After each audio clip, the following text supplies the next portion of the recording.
If you've ever looked around at your life and quietly thought, why don't I really have friends? This video is for you.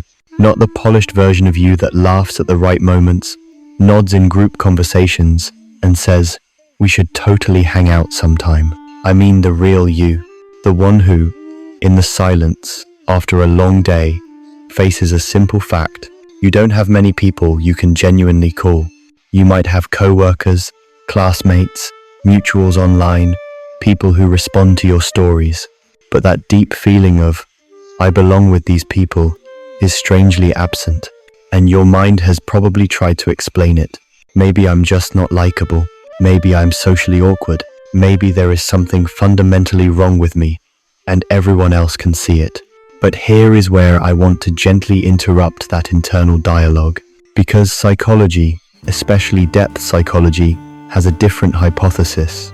What if the reason you have few or no close friends is not that you are broken, but that you carry traits that are rare and not designed to fit easily into the way most social groups work? Not better than anyone, not above anyone, just different. In this video, we are going to walk through 5 traits that many people with very few close friends tend to share. You might not resonate with all of them, but if you recognize yourself in several, it can completely change the way you interpret your loneliness. Instead of seeing yourself as a social failure, you may begin to see yourself as someone whose mind, nervous system, and values are simply tuned in a different way. So as you listen, try not to judge yourself. Just observe. Let your reactions be data. You might even realize that the version of you who feels alone is actually the version of you that refuses to betray who you are just to fit in. Let's begin by reframing something important. Modern culture quietly glorifies being surrounded by people. Photos with big groups, constant chats, active group notifications, squads, tribes, teams. It sends a message. A full social calendar equals a full life. But depth psychology reminds us that quantity of connection and quality of connection are not the same thing. You can be lonely in a crowded room. You can feel unseen in a buzzing group chat. You can feel most yourself in quiet, solitary spaces no one else understands. And yet, because we are social creatures, loneliness still hurts. You feel that ache, that sense of being other, and your mind does what minds do. It tries to explain the pain. Often, it explains it by turning the blame onto you. Here is the first big shift I want you to hold as we walk through this. You might be lonely not because you are missing something, but because you are unable to pretend you don't see what you see, feel what you feel, and know what you know about people and about yourself. Your psyche might be rejecting environments that cannot hold the kind of connection you are quietly built for. Now, let's talk about the first rare trait. The first trait is an intense need for authenticity. For a lot of people, small talk, polite lies, and social masks are just part of the game. You say you're fine. You laugh at things that are not actually funny. You swallow discomfort to keep the peace. You collect acquaintance. But if you resonate with this first trait, your nervous system doesn't tolerate that very well. You feel off in conversations where everyone is performing and no one is actually present. You notice when your own smile feels fake, and you can feel a subtle tension inside your body when you're saying something that isn't fully true to you. Maybe you've tried to be easier, more agreeable, more fun, more like the people who seem to make friends instantly. Maybe you've pushed yourself into groups, tried to adapt, tried to be one of them. But over time, something in you pulls away. You find yourself canceling plans that feel draining. You stop replying as much in group chats that feel shallow. You hesitate to initiate because you know that once you are in, it will be hard to keep wearing the mask. To someone on the outside, it might look like you're antisocial, but inside, it feels more like this. I cannot keep paying for connection with my authenticity. It costs too much. People with this trait usually connect slowly. They take time to open up. They observe. They test whether it is safe to share how they genuinely think and feel.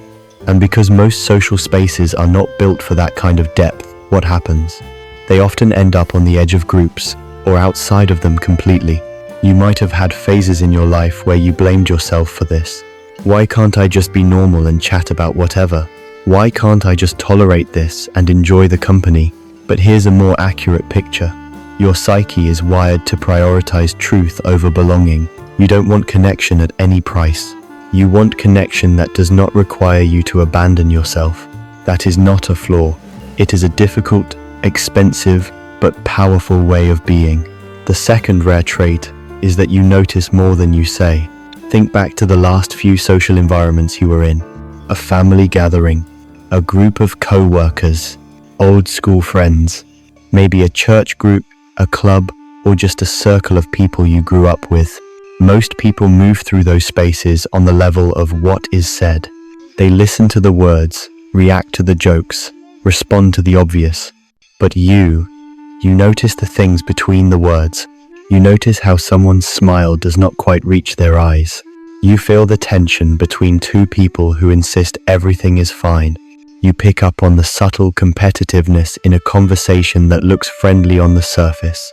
You sense when someone's praise is also a disguised insult. You might even feel drained after these interactions and not fully understand why, until you realize your entire nervous system has been scanning, analyzing, and decoding non-stop. This kind of sensitivity is a double-edged sword. On one side, it gives you a rich, detailed perception of human behavior. You understand patterns, motives, emotional dynamics. You can often predict how people will act long before they act. On the other side, it makes it very hard to relax into relationships that other people find totally fine. A group that others would describe as great friends might feel complicated, unsafe, or emotionally noisy to you. So what do? Often unconsciously. You withdraw.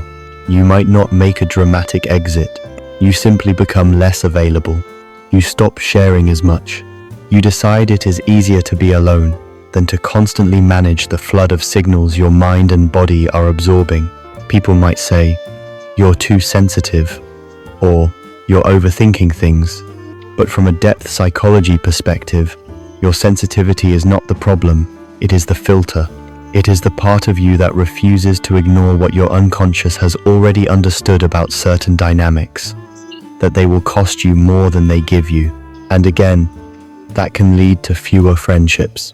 Not because you are incapable of connecting, but because you cannot genuinely connect while pretending you don't see what you see.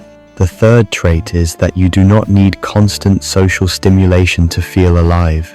This, in our current culture, automatically makes you look strange. We live in a time of constant noise. Messages, notifications, group chats, endless scrolling, always on.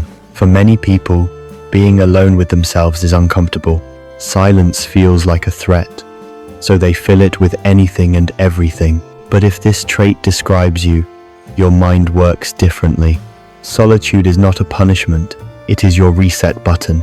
After a day full of people, even people you like, you feel a deep relief when you finally get to be alone. Not because you hate people, but because, in silence, your system can breathe.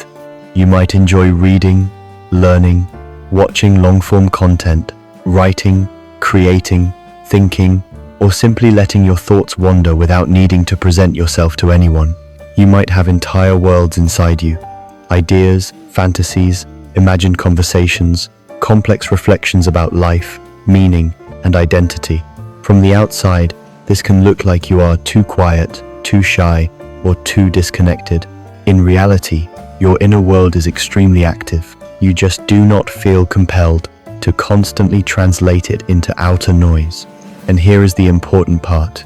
If you do not need other people's presence to feel stimulated, you will not chase friendships just to fill time or to avoid yourself. You are unlikely to maintain surface-level relationships just to escape boredom. This means your social circle will often be smaller, not by accident, but by design. Of course, this does not mean you never feel lonely. Even people with rich inner worlds still long for meaningful connection, for someone who gets it, for someone who can sit beside them in the quiet without trying to plaster over it with empty conversation. But on a day-to-day level, You are not driven by the same hunger for constant social contact that drives others. And because of that, your number of friends will often be lower. It is very easy to misinterpret this as failure, but actually, it is a form of self-sufficiency. Your psyche can feed itself, and that changes how you move through social life. The fourth trait is that your standards for connection are unusually high.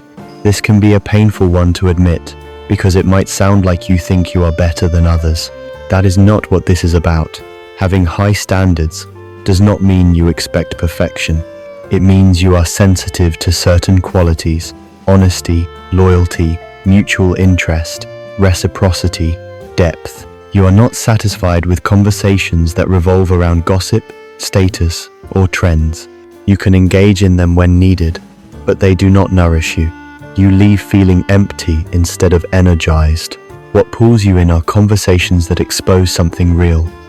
Someone admitting they are scared, someone questioning their life path, someone sharing a deep insight, someone being willing to take off their mask and say, "This is actually what I'm dealing with." You like talking about values, fears, patterns, childhood, dreams, the unconscious reasons behind behavior. You are often more interested in why someone is like they are than what they are doing this weekend. So when you meet people, you are quietly feeling for that. Is there reciprocity here? Are they curious too? Are they able to go there, into depth, into honesty? If the answer is mostly no, something in you steps back. You might still be friendly. You might even hang out, but your inner doors remain closed. You do not allow yourself to attach too deeply because you know there is no real foundation. Over time, this makes your circle very small, not because there are no good people, but because the way you define friend is different. For you, a friend is not just someone you talk to, it is someone with whom you can be psychologically naked, someone who can hold your truth without punishing you for it. That is rare, and that rarity translates directly into how many people make it to the inner circle. Again, you could lower your standards. You could force yourself to accept almost any connection as good enough to avoid feeling alone. But usually, when people with this trait try that, they end up feeling lonelier in the relationship than they did outside of it. So your standards remain, even when they hurt you. They protect you from certain kinds of pain, while exposing you to others. The fifth trait is that you are quietly nonconformist. You might not see yourself as a rebel. You might not dress in an extreme way or loudly oppose society. But at a deep level, you do not fully buy into the script that many people around you are following. The script might say, get this kind of job, seek this kind of status, fit into these roles, believe these things, act this way. Never question certain norms, always want what everyone else seems to want, but something in you resists. You might go along on the surface, but internally you are asking questions. Do I actually want this? Does this way of living feel real to me? Is this my desire or just conditioning? Why are we all pretending we know what we're doing? You might have values that do not match your environment. You might care more about psychological growth than career competition. You might be more interested in truth than in keeping up appearances. You might prioritize freedom, creativity, or integrity over social approval. On a Jungian level, this is a sign that your true self is louder than your social persona. The persona is the mask we show the world, the roles we play to belong. The self is the deeper organizing center of the psyche, the part of you that knows who you really are and what you are here to become. When the self starts to push against the persona, it often shows up as quiet nonconformity. You might go along to a point, but you cannot fully merge with the group. There is always a part of you that stays outside, watching, questioning. People can feel this. Some are drawn to it. They sense authenticity, depth, and courage. Others are unsettled by it, because you represent a kind of freedom they have not allowed themselves. They may label you as different, too intense, weird, or difficult to read.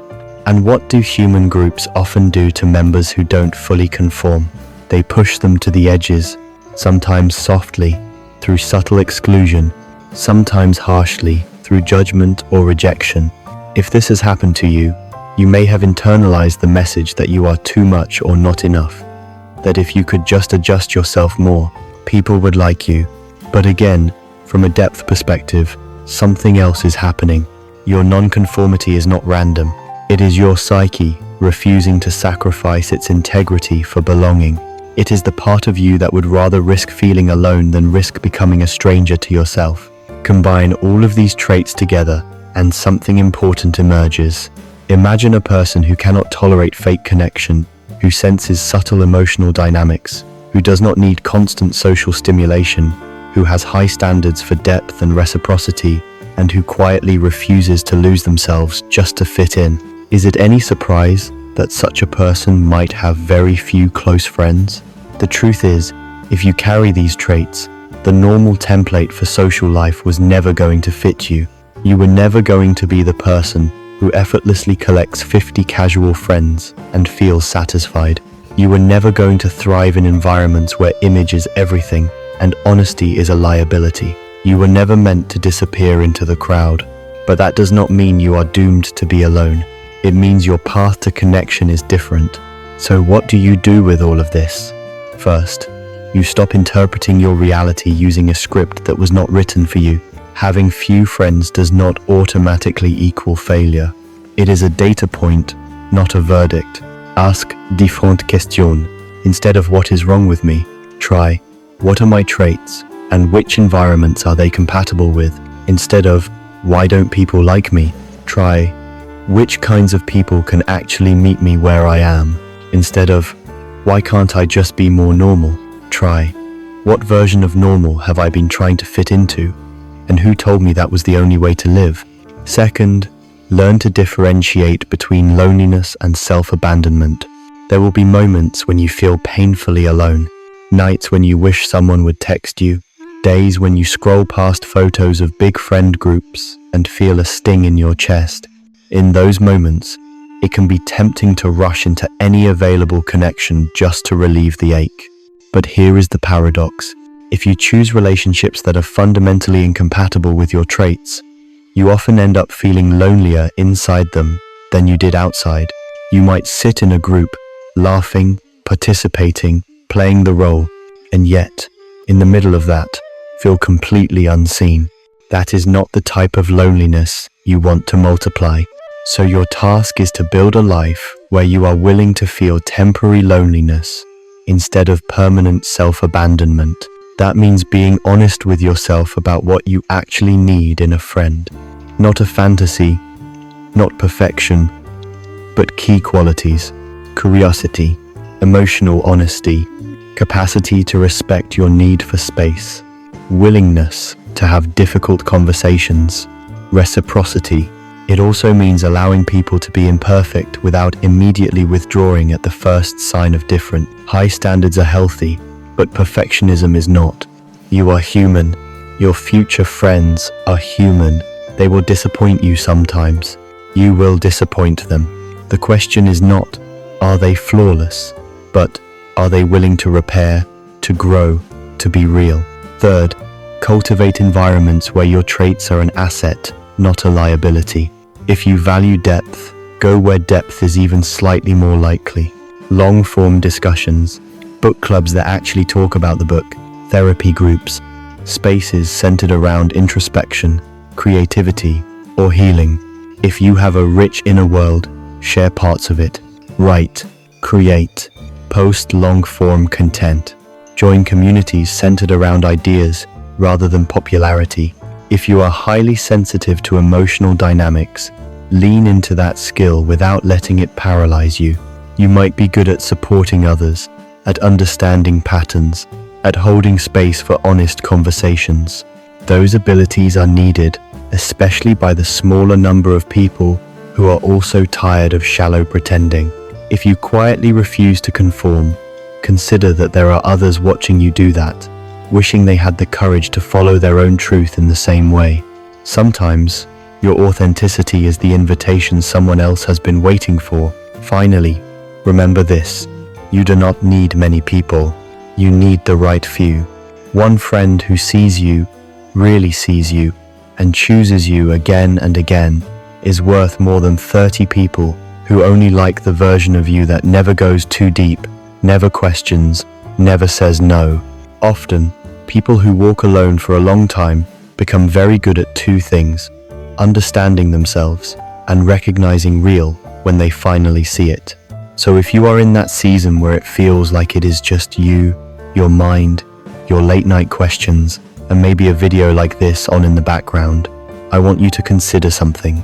This might not be the failed social phase of your life. This might be the training ground, the time when you are learning how you are wired, the time when you are discovering that you actually prefer quality over quantity, truth over comfort, depth over distraction, the time when you are slowly, sometimes painfully, refusing to joke about things that traumatized you, refusing to gossip to feel included, refusing to become a watered-down version of yourself just to take better photos with a larger group. If you keep honoring that, something interesting happens later. The people who are on a similar path, the ones who have also walked alone, who have also questioned, who have also refused to betray themselves completely just to belong, they recognize you. They hear it in how you talk. They feel it in your energy. They notice that you are not performing when you say "I'm fine," but also not collapsing into oversharing for attention. They sense that you can sit with silence without needing to fill it. Those are the people who are capable of being your real friends. And there might not be many of them, but you were never built for many. You were built for real. So if you've watched this far, I want to leave you with a simple reflection. Ask yourself, which of these traits felt the most like me? Where in my life have I blamed myself for something that is actually just how I'm wired? And what tiny shift could I make this week that honors who I really am, instead of punishing myself for not being who I am not? If you want to, you can write it down somewhere. I am not broken, I am just rare, and I am learning how to live like that on purpose. If this spoke to you even a little, you are not watching this by accident. There are more people like you than you think, even if you haven't met them yet. Take your time, guard your authenticity, stay curious about yourself, and trust that the ones who are meant to find you will be drawn not to your performance, but to your honesty. If you feel safe sharing, you can put in the comments something like, "I'm rare, not broken," so you can quietly recognize each other down there. You might have few or no friends right now, but that does not mean you are unworthy of connection. It just might mean your soul is holding space for a different kind of connection than the one you've seen so far. And that story is still being written.